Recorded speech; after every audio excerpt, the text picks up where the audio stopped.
ओम शांति। मुरली के मीठे वचन में आप सभी का हार्दिक स्वागत है। आज की मुरली में बाबा हमें एक बहुत ही गहरी और सुंदर समझानी दे रहे हैं। बाबा कहते हैं, मीठे बच्चे, इस समय तुम्हें ज्ञान की रोशनी मिली है।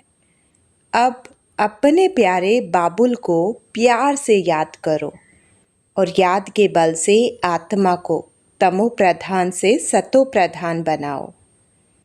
आज बाबा हमें कर्मातीत अवस्था, स्वमान और देही अभिमानी स्थिति का बहुत सुंदर रहस्य समझा रहे हैं। इसलिए आज की मुरली को अंत तक जरूर सुनिएगा, क्योंकि बाबा की एक एक बात हमारे पुरुषार्थ को नई दिशा देने वाली है। तो आइए पूरे मन और एकाग्र बुद्धि से आज की अमूल्य मुरली सुनते हैं। लेकिन उससे पहले शांत मन से बाबा को याद करते हुए कमेंट में ओम शांति जरूर लिखिएगा। 15 जुलाई 2026 की प्रातः मुरली। मीठे बच्चे, योग बल से ही आत्मा की कट निकलेगी, इसलिए योग में कभी भी गफलत नहीं करो। प्रश्न: बाप ने बच्चों को बेहद का वर्षा लेने की कौन सी युक्ति बताई जिसमें माया चारों तरफ विघ्न डालती है? उत्तर: बाबा ने युक्ति बताई, बच्चे, तुम ब्रह्म कुमार कुमारियाँ, एक बाप के बच्चे, आपस में भाई बहन हो। तुम कभी क्रिमिनल असॉल्ट नहीं कर सकते, भाई बहन विकार में नहीं जा सकते। तुम्हें शिव बाबा की मत पर चलकर बेहद का वर्षा लेना है, परंतु माया कम नहीं है, चारों तरफ इसमें ही विघ्न डालती रहती है। हम भाई बहन हैं, एक बाप से वर्षा लेते हैं, यह भूल जाते हैं। गीत: तुम्हें पाके हमने।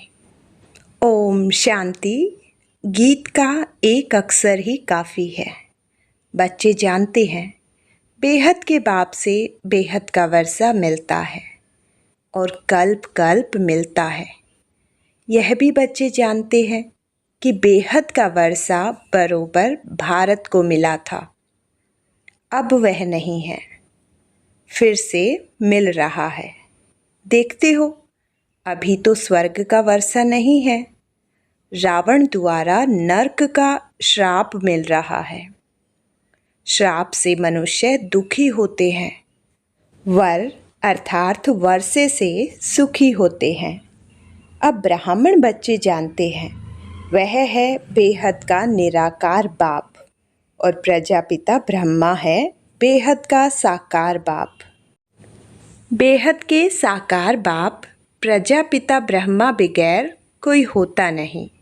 भले गांधी को बापूजी कहते थे, परंतु कायदे सिर सारे मनुष्य सृष्टि का तो वह बापूजी हो न सके।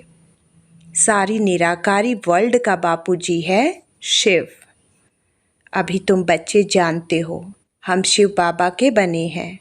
शिव बाबा ने आकर हमको अपना बनाया है वर्षा देने के लिए। मधुबन आते हैं किसके लिए? शिव बाबा से मिलने के लिए, परंतु वह निराकार है। सिर्फ शिव बाबा कहने से समझेंगे नहीं, इसलिए कहा जाता है बाप दादा। शिव बाबा और ब्रह्मा दादा, दादे का नाम अलग है, बाप का नाम अलग है। वह निराकार सबका बाप भी है, सबका दादा भी है। सब बच्चों को बाप दादा से वर्षा मिलता है। जरूर, बेहद के बाप से सबको वर्षा मिलता है। वह बाप ही सबका दुख हरता, सुख करता है। सतयुग में कोई भी मनुष्य दुखी हो न सके। नाम है स्वर्ग, वह है हेवन स्थापन करने वाला गॉड फादर। भारत सबसे पुराना है तो जरूर सबसे नया था, तब तो अभी सबसे पुराना हुआ। सतयुग कलयुग भारत को ही कहा जाता है। बरोबर भारत स्वर्ग था। यह लक्ष्मी नारायण राज्य करते थे। यह बुद्धि में है।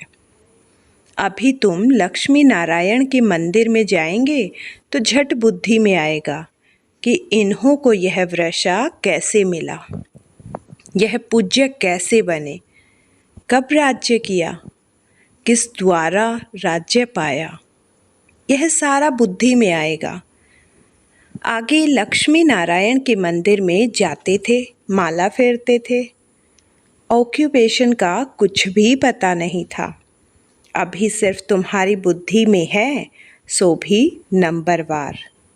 तुम अभी लक्ष्मी नारायण के मंदिर में जाकर खड़े होंगे तो हर्षित होंगे। बुद्धि में है, इन्होंने यह प्रारब्ध कैसे पाई थी। संगम युग पर ही पाई, क्योंकि संगम पर ही पुरानी दुनिया बदलने वाली है। संगम पर ही बाप ने आकर राजयोग सिखाया था, यह भी जानते हो। बहुत जन्मों के अंत के जन्म में बरोबर यह ब्रह्मा था। ब्रह्मा द्वारा विष्णुपुरी की स्थापना होती है।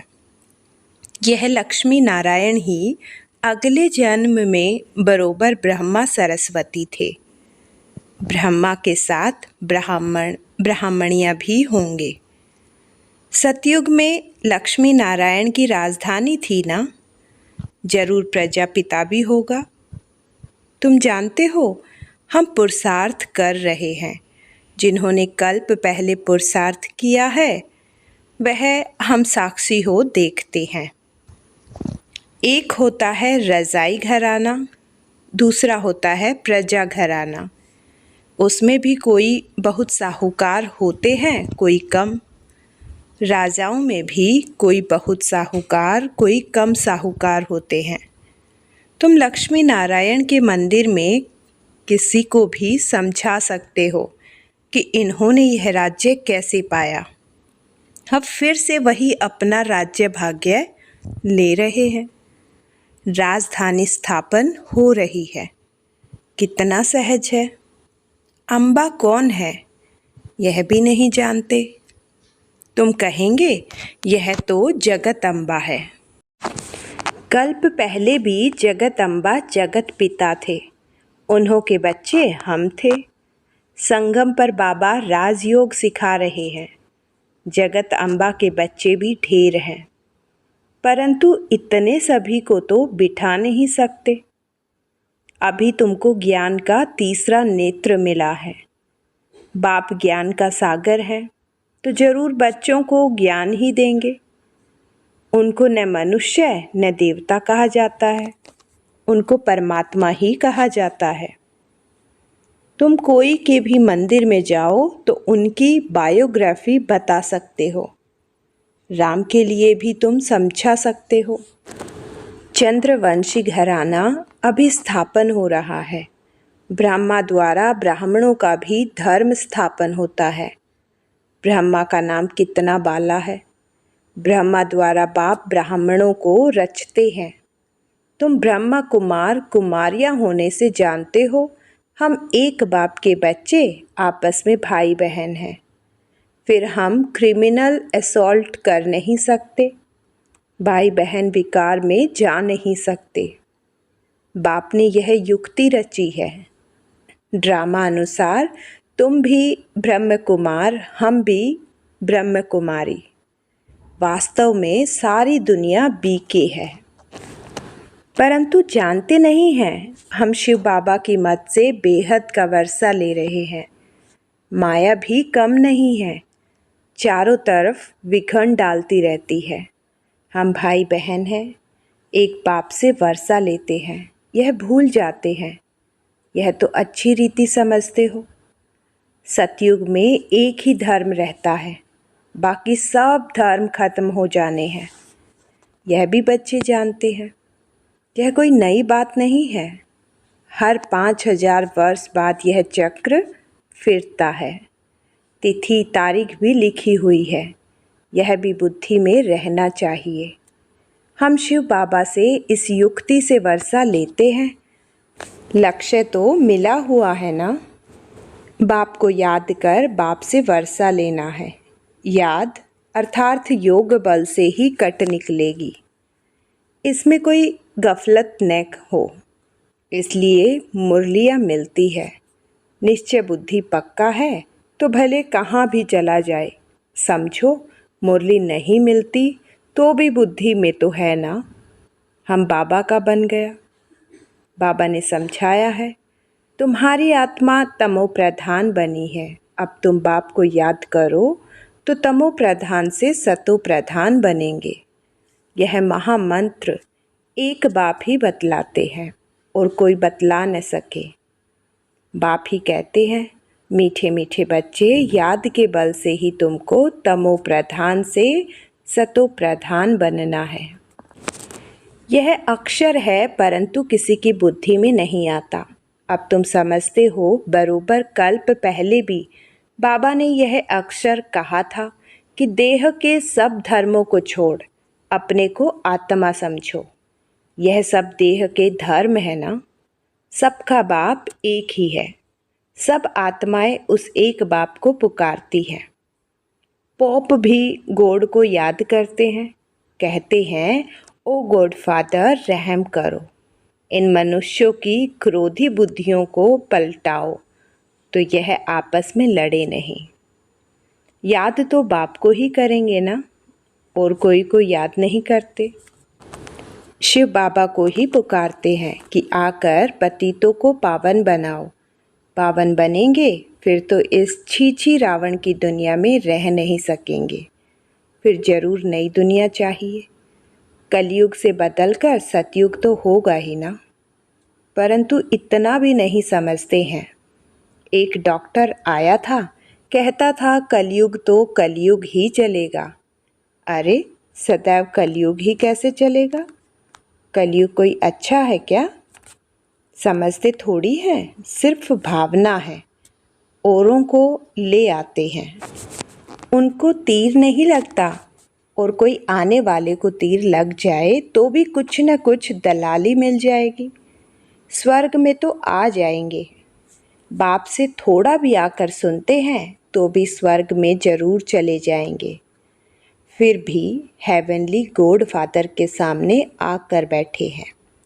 बाप समझाते हैं, मैं सबका बाप हूँ ना। कोई मानते नहीं कि शिव बाबा कैसे आएंगे। अरे आत्मा आ सकती है तो मैं क्यों नहीं आऊँगा? आत्मा एक शरीर छोड़ दूसरे में जा सकती है तो मैं नहीं आ सकता हूँ? नहीं तो मैं कैसे आऊँ?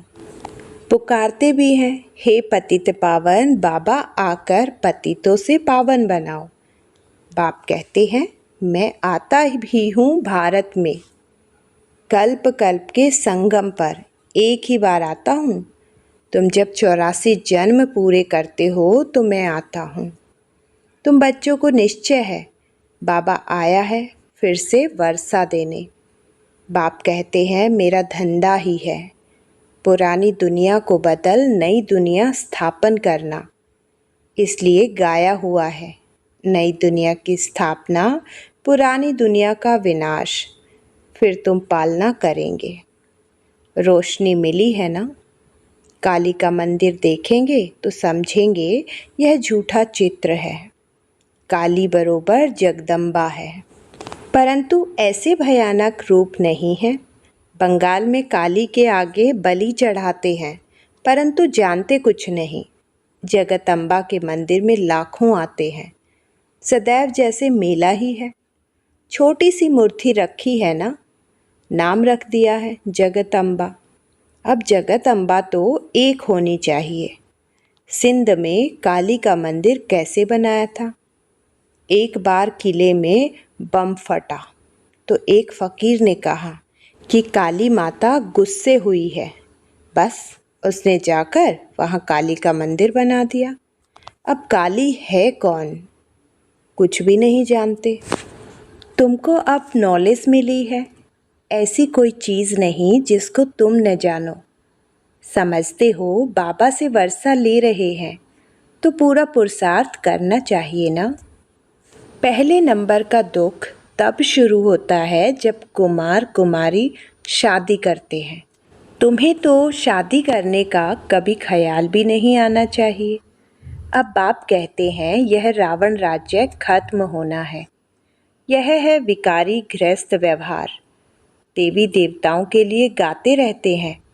यह किसी को पता नहीं कि इन देवताओं को निर्विकारी बनाने वाला कौन है। सतयुग है संपूर्ण निर्विकारी दुनिया।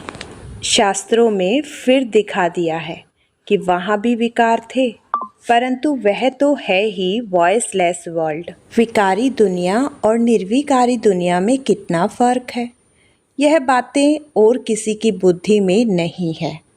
तुम जानते हो इन लक्ष्मी नारायण का जब राज्य था तो कितने थोड़े मनुष्य थे। एक ही धर्म था, फिर वृद्धि को पाया है। चक्र भी पूरा लगाना पड़े तब कहेंगे पूरी पृथ्वी पर चक्र लगाया। समुद्र का तो चक्र लगा न सके। सतयुग में थोड़े हैं तो कितनी थोड़ी जमीन लेते हैं। अब मनुष्य सृष्टि की हद पूरी होनी है। ऊपर में थोड़ी आत्माएं जो हैं वह भी आती रहती हैं। मनुष्य बढ़ते ही रहते हैं। जब वहाँ से भी आत्माएं आना पूरी हो जाएंगी तब तुम कर्मातीत अवस्था को पाएंगे। फिर आत्माओं को शरीर छोड़कर जाना है। उनका आना तुम्हारा जाना होगा। थोड़े थोड़े आते रहते हैं। समझ की बात है ना। हम पहले पहले जाकर वहाँ रहेंगे। हमारे होते कोई रहना नहीं चाहिए। यह विस्तार की बातें हैं। बच्चों को फिर भी बाप कहते हैं, अच्छा अपने प्यारे बाबुल को याद करो। तुमको फ़ायदा है बाप को याद करने में। यह हिस्ट्री ज्योग्राफी तो मनुष्य बहुत पढ़ते हैं, बहुत दूर दूर जाते हैं, मून में भी जाते हैं। यह है साइंस का घमंड। अति में जाते हैं। मून में कुछ खड़ा थोड़े ही है। तुम तो सूर्य चांद से भी पार हो जाते हो। यह नॉलेज तुम्हारी बुद्धि में अभी है। समझते हो ड्रामा प्लान अनुसार बाबा यह सब बतलाते हैं। बाप ही कहते हैं मैं तुमको पतित से पावन बनाता हूँ। यह मेरा पार्ट है। भक्ति मार्ग में भी यह हमारा पार्ट है तो ड्रामा ना। जैसे तुम पार्टधारी हो मैं भी पार्टधारी हूँ। मेरा काम है तुमको पतित से पावन बनाना। जो कुछ करते हैं तो उनकी महिमा होती है ना। इन लक्ष्मी नारायण की कितनी महिमा है, परंतु उन्हों को ऐसा लायक किसने बनाया। यह सुखधाम के मालिक थे। अभी तो अनेक प्रकार के कितने दुख हैं। आज कोई मरा, झगड़ा हुआ, भले किसी के पास लाख करोड़ पदम है, परंतु अगर कोई बीमारी आदि आ जाती है तो क्या करेंगे। बिरला के पास कितने पैसे हैं। एक जन्म में पैसा देखने में आता है, परंतु ऐसा कोई नहीं है जिसको कोई दुख नहीं हो। किसी न किसी प्रकार का दुख सभी को होता है। अभी तो यह पैसे आदि सब मिट्टी में मिल जाने हैं। अच्छा, मीठे मीठे सिकिलते बच्चों प्रति माता पिता बाप दादा का याद प्यार और गुड मॉर्निंग। रूहानी बाप की रूहानी बच्चों को नमस्ते। धारणा के लिए मुख्य सार नंबर 1, कर्मातीत अवस्था को प्राप्त कर वापस घर जाना है, परंतु जाएंगे तब जब आत्माओं का आना बंद होगा। इस विस्तार को बुद्धि में रख एक बाबुल को प्यार से याद करना है। नंबर 2, ज्ञान की रोशनी मिली है, इसलिए निश्चय बुद्धि बन बाप से पूरा वर्षा लेना है। कहाँ भी रहते याद के बल से आत्मा को तमो प्रधान से सतो प्रधान बनाने का पुरुषार्थ करना है। वरदान, स्वमान में स्थित रह विश्व द्वारा सम्मान प्राप्त करने वाले देह अभिमान मुक्त भव। पढ़ाई का मूल लक्ष्य है देह अभिमान से न्यारे हो देही अभिमानी बनना। इस देह अभिमान से न्यारे अथवा मुक्त होने की विधि है सदा स्वमान में स्थित रहना। संगम युग के और भविष्य के जो अनेक प्रकार के स्वमान हैं, उनमें किसी एक भी स्वमान में स्थित रहने से देह अभिमान मिटता जाएगा। जो स्वमान में स्थित रहता है उन्हें स्वतः मान प्राप्त होता है। सदा स्वमान में रहने वाले ही विश्व महाराजन बनते हैं और विश्व उन्हें सम्मान देती है। स्लोगन: जैसा समय वैसा अपने को मोल्ड कर लेना, यही है रियल गोल्ड बनना। अव्यक्त इशारे: ज्वाला स्वरूप स्थिति में रह शक्तिशाली याद का अनुभव करो। अभी निर्भय ज्वालामुखी बन प्रकृति और आत्माओं के अंदर जो तमोगुण है उसे भस्म करो। तपस्या अर्थात ज्वाला स्वरूप याद, इस याद द्वारा ही माया व प्रकृति का विकराल रूप शीतल हो जाएगा। आपका तीसरा नेत्र, ज्वालामुखी नेत्र, माया को शक्तिहीन कर देगा। आज की मुरली से बाबा ने हमें बहुत सुंदर शिक्षा दी कि विस्तार में जाते हुए भी बुद्धि का योग एक प्यारे बाबुल से जुड़ा रहे। बाबा कहते हैं, अपने प्यारे बाबुल को याद करो, क्योंकि हमारा सच्चा फ़ायदा बाप की याद में ही है। ज्ञान की रोशनी मिलने के बाद अब हमें निश्चय बुद्धि बनकर पूरा वर्षा लेना है और याद के बल से आत्मा को तमो प्रधान से सतो प्रधान बनाने का पुरुषार्थ करना है। आज का वरदान भी हमें बहुत सुंदर मार्ग दिखाता है। सदा अपने स्वमान में स्थित रहो। जब हम आत्मिक स्वमान में रहते हैं तब धीरे धीरे देह अभिमान समाप्त होने लगता है। सम्मान मांगना नहीं पड़ता, बल्कि स्वमान में स्थित आत्मा को स्वतः सम्मान प्राप्त होता है। तो आज हम स्वयं से एक प्रश्न जरूर पूछें, क्या मैं परिस्थिति के अनुसार स्वयं को मोल्ड कर रियल गोल्ड बन रही हूँ? और क्या मेरी याद साधारण याद है या ज्वाला स्वरूप शक्तिशाली याद है? ओम शांति।